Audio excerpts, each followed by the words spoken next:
بسم اللہ الرحمن الرحیم اللہم صل علی محمد وعلی آل محمد کما صلیت علی ابراہیم وعلی آل ابراہیم انک حمید مجید۔ آج ہمارے درس حدیث کا موضوع ہے اقامت دین کی جدوجہد اور جسمانی تکالیف۔ اللہ کی زمین پر اللہ کا نظام قائم کرنے کے لیے جو جدوجہد حضرت نوح علیہ السلام سے لے کر رسول اللہ صلی اللہ علیہ وسلم تک لوگوں نے کی ہے، انہوں نے بہت زیادہ سختیاں برداشت کی ہیں۔ یہ کوئی آسان کام نہیں ہے، دنیا کے مشکل ترین کاموں میں سے ہے۔ زمین کے چہرے پر سب سے بہترین لوگ جو گزرے ہیں وہ رسول اللہ صلی اللہ علیہ وسلم کے صحابہ تھے، اور انہوں نے اس دین کو قائم کرنے اور دین کو اس زمین کے کونے کونے میں پھیلانے کے لیے کتنے مصائب جھیلے، وہ ہم آج اس درس حدیث میں بیان کریں گے۔ اس سلسلے کا ایک حدیث جسے مسلم نے روایت کی ہے اور یہ بخاری نے بھی اسے روایت کیا ہے، اور اس حدیث کے راوی حضرت ابو موسیٰ اشعری رضی اللہ تعالیٰ عنہ ہے۔ وہ خود فرماتے ہیں کہ ہم نے ایک غزوہ میں رسول اللہ صلی اللہ علیہ وسلم کے ساتھ ہم نکلے، اور ہمارے لیے سواری کا انتظام کچھ اس طرح تھا کہ 6 آدمیوں کے لیے ایک اونٹ تھا جس پر ہم باری باری سوار ہوتے تھے۔ عرب کی گرمی تھی اور فاصلہ بہت لمبا تھا،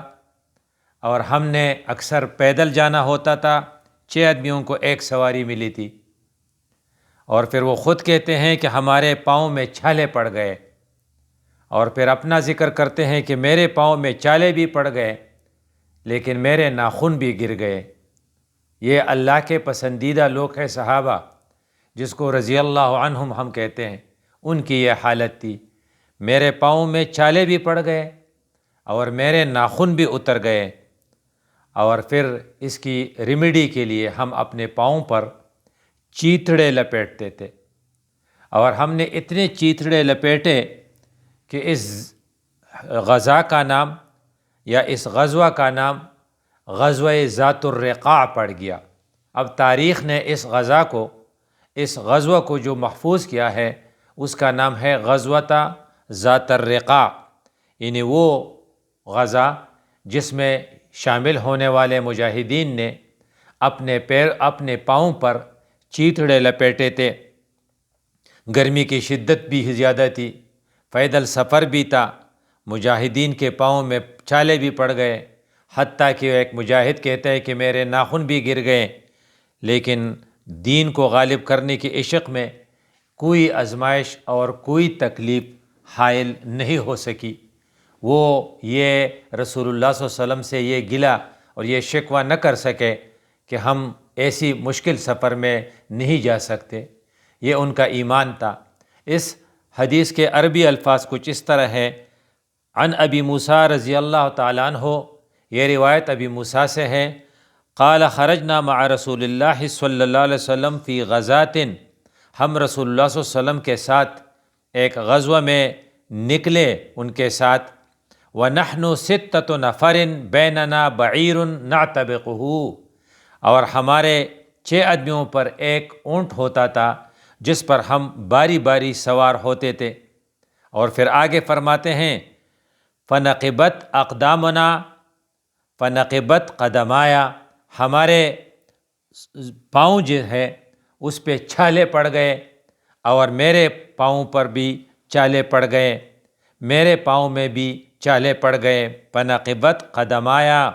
اور آگے فرماتے ہیں وسقطت اظفاری، اور میرے تو ناخن جو ہے وہ بھی اتر گئے، میرے ناخن بھی اتر گئے۔ اور پھر آگے فرماتے ہیں نَكُنَّا نَكُفُّ عَلَىٰ أَرْجُلِنَا الْخِرَقَ، ہم اپنے پیروں پر چیتڑے لپیٹتے تھے، خرقہ چیتڑے لپیٹتے تھے، فَسُمِّيَتْ غَزْوَةَ ذَاتَ الرِّقَاع، تو پھر اس غزوہ کا نام غزوہ ذات الرقاع پڑ گیا۔ كُنَّا نَعْصِبُ عَلَىٰ أَرْجُلِنَا مِنَ الْخِرَقِ اس لیے کہ ہم چیتڑے یا کپڑے اپنے زخمی پاؤں پر پٹیوں کی طرح پٹیاں باندھتے تھے، چیتڑوں کی پٹیاں باندھتے تھے۔ تو اس کا مطلب یہ ہے کہ اقامت دین کی جدوجہد یہ پھولوں کی سیج بھی نہیں ہے، اس میں آپ کو ہار بھی نہیں پہنائے جائیں گے۔ اگر آپ اس میں شامل، اس قافلے میں شامل ہونے چاہتے ہیں تو آپ کے ذہن میں یہ ہونا چاہیے کہ اس میں مشکلات نے آنا ہے اور آپ نے ان مشکلات کو برداشت کرنا ہے۔ اس سلسلے کے ایک اور حدیث ہے جس کے راوی حضرت خباب رضی اللہ تعالیٰ عنہ ہے، اور اسے بخاری نے روایت کیا ہے۔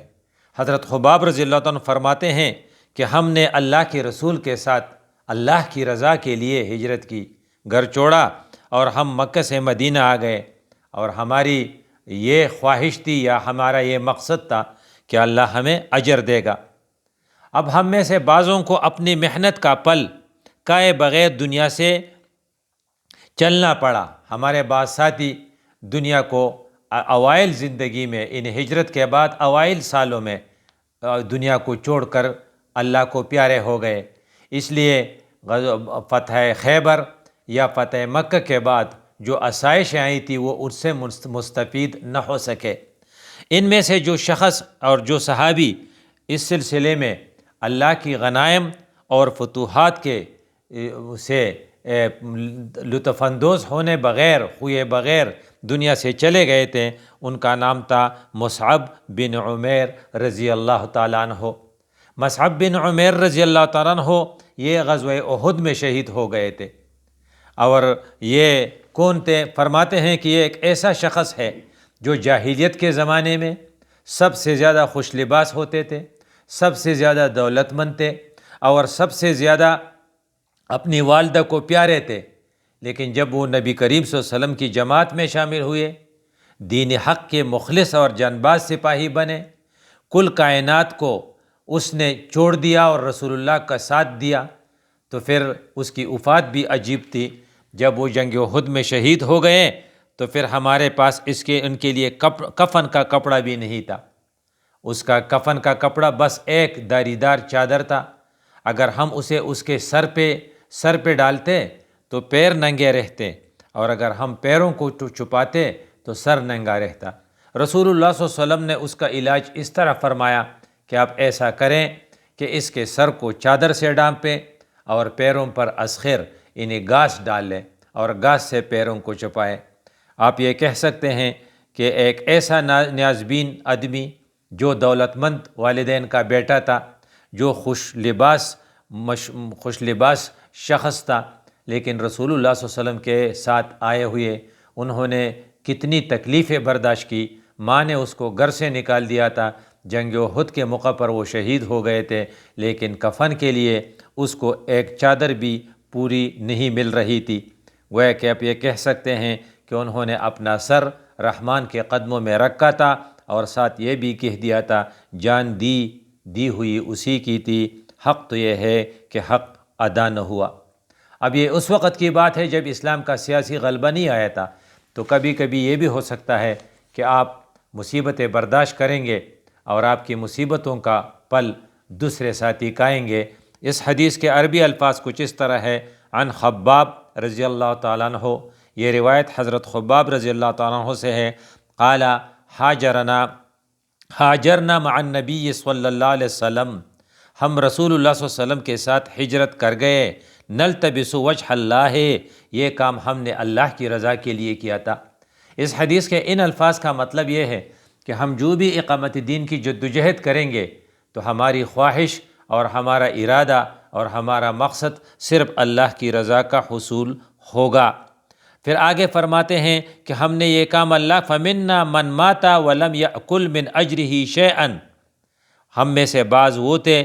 جو اپنی محنت کا پل کائے بغیر دنیا سے چل بسے، ان فتوحات اور غنائم کا سلسلہ ابھی شروع نہیں ہوا تھا، وہ دنیا سے چلے گئے۔